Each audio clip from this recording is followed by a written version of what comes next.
नमस्कार दोस्तों, स्वागत है आप सभी का आज के मुख्य समाचार में। तो चलिए जानते हैं दिन भर की 25 बड़ी खबरों को फटाफट अंदाज में। पर आगे बढ़ने से पहले वीडियो को लाइक और चैनल को जरूर सब्सक्राइब करें, साथ में लगे नोटिफिकेशन को ऑन करें। चलिए वीडियो स्टार्ट करते हैं। जी हां, आपको बता दें कि राजस्थान विधानसभा चुनाव के लिए मतदान आज शनिवार को होगा, जिसकी सारी तैयारियां पूरी कर ली गई है। राज्य में 200 में से 199 सीटों पर मतदान हो रहा है, जहां 5.25 करोड़ से अधिक मतदाता वोट डाल सकेंगे। जी हां, अधिकारियों के अनुसार मतदान करवाने के लिए 3.25 लाख से अधिक कर्मचारी लगाए गए हैं। राज्य में मुख्य मुकाबला सत्तारूढ़ कांग्रेस और मुख्य विपक्षी दल भारतीय जनता पार्टी में माना जा रहा है, जहां इन दोनों पार्टियों के नेताओं का आक्रामक चुनाव प्रचार गुरुवार शाम को थम गया। इसके बाद भी प्रत्याशियों ने घर जा जाकर मतदाताओं को रिझाने का प्रयास किया है। जी हाँ, आपको बता दें कि चीन में इन दिनों बच्चे तेजी से बीमार पड़ रहे हैं। अस्पताल में बच्चों की लाइन लगी पड़ी है। कारण ये कि वहाँ एक नई महामारी ने दस्तक दे दी है। रिपोर्ट में दावा है कि सांस से संबंधित इस निमोनिया बीमारी से बड़ी संख्या में बच्चे प्रभावित हो रहे हैं। वैसे भी चीन हर मामले की तरह इसको भी छिपाने में लगे हैं, लेकिन अब मामला आगे बढ़ गया। जी हाँ, विश्व स्वास्थ्य संगठन ने भी इस मामले में चीन से पूछताछ कर ली है। इस बीच भारत सरकार भी इस बीमारी को लेकर अलर्ट हो गई। जी हां, इस बीमारी पर करीब से नजर बनाए हुए हैं। क्या ये बीमारी भारत के लिए भी खतरनाक साबित हो सकती है? क्या इसका असर यहाँ होगा? और अगर ऐसा हुआ तो सरकार कितनी तैयार है, इसे समझने की जरूरत है। जी हां, दरअसल केंद्रीय स्वास्थ्य मंत्रालय ने शुक्रवार को एक बयान में कहा कि भारत चीन में बच्चों में निमोनिया की रिपोर्ट किए गए मामलों की बारीकी से निगरानी कर रहे हैं और किसी भी आपात स्थिति से निपटने के लिए तैयार है। आगे कहा गया कि अब तक के आकलन के अनुसार भारत के लिए जोखिम नहीं है, लेकिन चीन में जिस तेजी से बच्चों में बीमारी फैल रही उसने लोगों की चिंता बढ़ा दी है। दुनिया भी इसे लेकर फिक्रमंद है, क्योंकि कोरोना की तरह अगर बच्चों की ये बीमारी दुनिया में फैल गई तो हालात कितने खतरनाक होंगे, इसकी कल्पना तक करना मुश्किल है। इसी को लेकर दुनिया के कई देश सक्रिय हो चुके हैं। आपको बता दें कि भारत के 8 पूर्व नौसैनिकों की मौत की सजा के खिलाफ लगाई गई याचिका को कतर की अदालत ने स्वीकार कर लिया है। मीडिया रिपोर्ट के मुताबिक जल्द ही मामले में सुनवाई की तारीख भी तय की जाएगी। जी हां, भारत सरकार ने करीब 15 दिन पहले नौसैनिकों की सजा के खिलाफ अपील की थी। हालांकि इस मामले में अब तक कतर या भारत सरकार की तरफ से कोई आधिकारिक पुष्टि नहीं की गई है। आपको बता दें कि जम्मू के राजौरी में आतंकवादियों के साथ मुठभेड़ में आगरा के लाल कैप्टन शुभम गुप्ता शहीद हो गए। जी हां, आगरा के लाल की शहादत पर सीएम योगी ने उन्हें श्रद्धांजलि दी है। ट्विटर अकाउंट के जरिए प्रदेश के मुख्यमंत्री ने परिवार के प्रति संवेदना व्यक्त की। सीएम योगी ने शहीद के परिजनों को 50 लाख रुपए की आर्थिक सहायता देने की घोषणा की है। जी हां, आपको बता दें कि यूपी सरकार ने शहीद के परिवार के एक सदस्य को सरकारी नौकरी देने का वादा किया और जनपद में कैप्टन शुभम गुप्ता के नाम एक सड़क का नामकरण करने की घोषणा की है। इसके अलावा शहीद के पैतृक गांव में उनके नाम का एक स्मारक बनाने की बात भी कही है।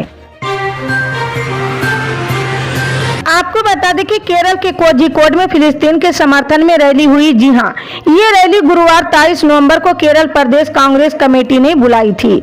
इसमें केरल के 2 बड़े नेता केशु वेणुगोपाल और शशि थरूर शामिल हुए।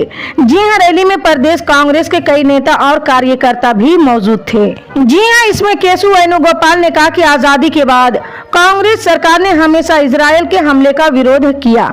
हमने हमेशा फिलिस्तीन की उनकी जमीन के संघर्ष का समर्थन किया, लेकिन पीएम नरेंद्र मोदी के सत्ता में आने के बाद सरकार ने अपना स्टैंड बदल लिया है। आपको बता दें कि योगी सरकार का माफियाओं को जमींदोज करने का मिशन जारी। जी हां, माफियाओं की गैंग की सरताज रहे नामी माफिया संजीव माहेश्वरी उर्फ जीवा के विरुद्ध की गई गैंगस्टर की कार्रवाई के तहत जीवा की शामली जिले में करीब 10 करोड़ रुपए की संपत्ति को जब्त किया गया। जी हां, योगी सरकार ने जीवा के पैतृक गांव आदमपुर समेत जिले में कई स्थानों पर कृषि भूमि, प्लाट आदि को कब्जा किया गया है। आपको बता दें कि कांग्रेस शासित राज्य सरकार द्वारा कथित आय से अधिक संपत्ति मामले में कर्नाटक के deputy CM DK Shiv Kumar के खिलाफ सीबीआई जांच वापस लेने के प्रस्ताव को मंजूरी दे दी गई है, जिसके बाद राज्य में राजनीतिक लड़ाई छिड़ गई। जी हां, कैबिनेट ने कहा कि सीबीआई को केस सौंपने की मंजूरी देना गैर कानूनी था। कर्नाटक के मंत्री प्रियंक खड़गे ने आज एक प्रेस कॉन्फ्रेंस की और दावा किया कि पिछली सरकार द्वारा मामले को सीबीआई को सौंपने की प्रक्रिया का पालन नहीं किया गया था। प्रस्ताव में मामले को राज्य पुलिस या लोकायुक्त को सौंपने का प्रावधान है। आपको बता दें कि कलकत्ता उच्च न्यायालय की एक खंडपीठ ने यहां 29 नवंबर को भारतीय जनता पार्टी की एक जनसभा के आयोजन की अनुमति देते हुए शुक्रवार को कहा कि पश्चिम बंगाल में जुलूस, रैलियां और सभाएं नियमित बात हो गई। जी हां, भाजपा की जनसभा को केंद्रीय गृह मंत्री अमित शाह संबोधित करेंगे। मुख्य न्यायाधीश टीएस शिवज्ञानम की अध्यक्षता वाली खंडपीठ ने इस संबंध में एकल पीठ के 20 नवंबर के आदेश को चुनौती संबंधी पश्चिम बंगाल सरकार की अपील को खारिज कर दिया है। आपको बता दें कि बिहार में 75% आरक्षण बढ़ाए जाने का कानून लागू होने के बाद झारखंड में भी इस मामले पर सियासत तेज होने लगी। जी हां, हेमंत सोरेन सरकार ने पिछले साल नवंबर में विशेष सत्र बुलाकर राज्य में आरक्षण का प्रतिशत 77% करने का बिल पारित किया था। हालांकि राज्यपाल की आपत्ति के कारण ये कानून का रूप नहीं ले सका। जी हां, संकेत मिल रहा कि विधानसभा के आगामी शीतकालीन सत्र में सरकार ये बिल दोबारा पारित कर राज्यपाल को भेज सकती है। आपको बता दें कि मनी लॉन्ड्रिंग केस में आरोपी दिल्ली के पूर्व मंत्री और आम आदमी पार्टी के नेता सत्येंद्र जैन अभी कुछ दिन और खुली हवा में सांस ले सकते। जी हां, सुप्रीम कोर्ट ने मनी लॉन्ड्रिंग मामले में आम आदमी पार्टी के नेता और दिल्ली के पूर्व मंत्री सत्येंद्र जैन को चिकित्सा आधार पर दी गई अंतरिम जमानत 4 दिसंबर तक बढ़ा दी है। जस्टिस एस बोपन्ना और बेला एम त्रिवेदी की पीठ ने मामले को 4 दिसंबर को आगे की सुनवाई के लिए सूचीबद्ध किया है। आपको बता दें कि राजस्थान में चुनावी शोरगुल थम चुके, लेकिन इससे पहले सियासी दलों ने जमकर अपने सियासी पैतरे भी चले हैं। इस चुनाव में जनता के मुद्दों से ज्यादा चर्चा सियासी एजेंडों पर रही। जहां कांग्रेस अशोक गहलोत सरकार के नाम पर ही पूरे चुनाव में वोट मांगती नजर आई, तो वहीं भाजपा प्रधानमंत्री नरेंद्र मोदी की योजना और हिंदुत्व के एजेंडे पर जनता से वोट देने की अपील करती रही है। जी हां, विधानसभा चुनाव के ऐलान से पहले ही कांग्रेस ने पूरी भूमिका अशोक गहलोत सरकार की योजनाओं के इर्द गिर्द बनना शुरू कर दी थी और चुनाव के ऐलान के साथ ही कांग्रेस ने 7 गारंटी जनता के सामने रख दी। जी हां, चुनावी सभाओं में सबसे ज्यादा चर्चाएं चिरंजीवी स्वास्थ्य बीमा योजना और सरकारी कर्मचारियों के लिए ओपीएस की रही। जी हां, मुख्यमंत्री अशोक गहलोत ने भी अपना आखिरी दांव इसे ही लेकर चला, जिसमें उन्होंने कहा कि कांग्रेस कहती कि ओपीएस की गारंटी, भाजपा कहती है कमेटी। यही फर्क है भाजपा और कांग्रेस में। आपको बता दें कि उत्तर भारत में जहां एक तरफ ठंड की दस्तक हो चुकी, वहीं दक्षिण भारत के कुछ जगहों में भारी बारिश के चलते जीवन अस्त व्यस्त है। जी हां, तमिलनाडु में पिछले कुछ दिनों से हो रही बारिश लोगों के लिए आफत बनती जा रही है। जगह जगह लैंडस्लाइड हो रही, पानी भर रहा है।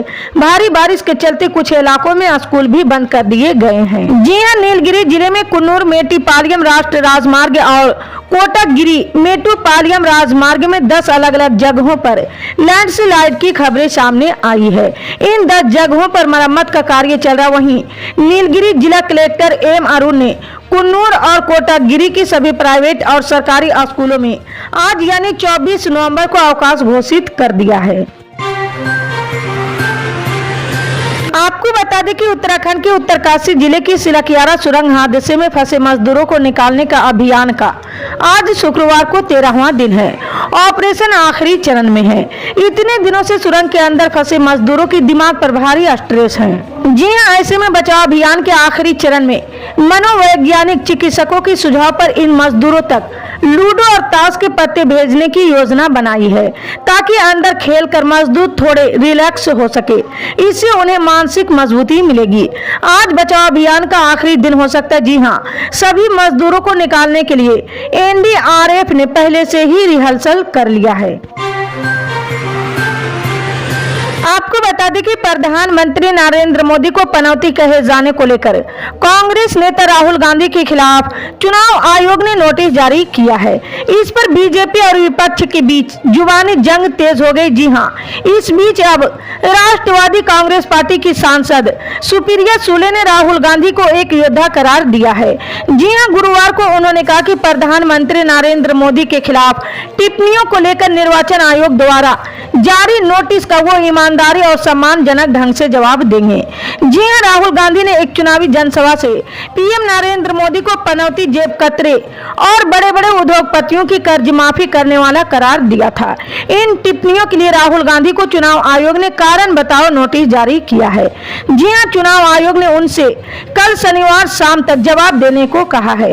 इस पर सुप्रिया सुले ने कहा कि राहुल गांधी एक बहादुर नेता हैं। इसी तरह की पल पल के अपडेट जानने के लिए जुड़े रहे हमारे न्यूज इंडिया के साथ। मिलते हैं अगली बड़ी खबर में, तब तक के लिए जय हिंद।